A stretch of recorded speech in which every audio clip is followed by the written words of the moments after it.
Welcome to Accounting Brew, where boring numbers become your daily cup of clarity.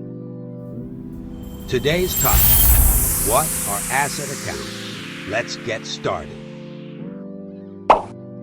Here's the textbook definition. Who writes this stuff? Let me put it simply. Asset accounts are the categories in your accounting book for useful things you bought. Imagine you run a coffee shop. Your asset accounts are like shelves that help you organize and store things. First, there's cash, the money in your register and bank. Next is accounts receivable, which is money customers still owe you. Then comes inventory, like coffee beans, cups, and pastries waiting to be sold. You also have equipment, like your coffee machine and grinders, the helpers that make your coffee every day.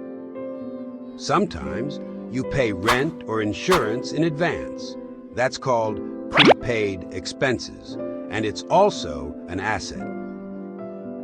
These different shelves are what we call asset accounts, helping you keep track of where your money and things are, making management and bookkeeping easier.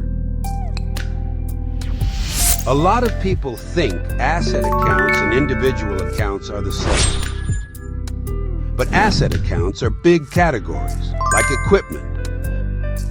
And individual accounts are the specific items, like coffee machine or grinder.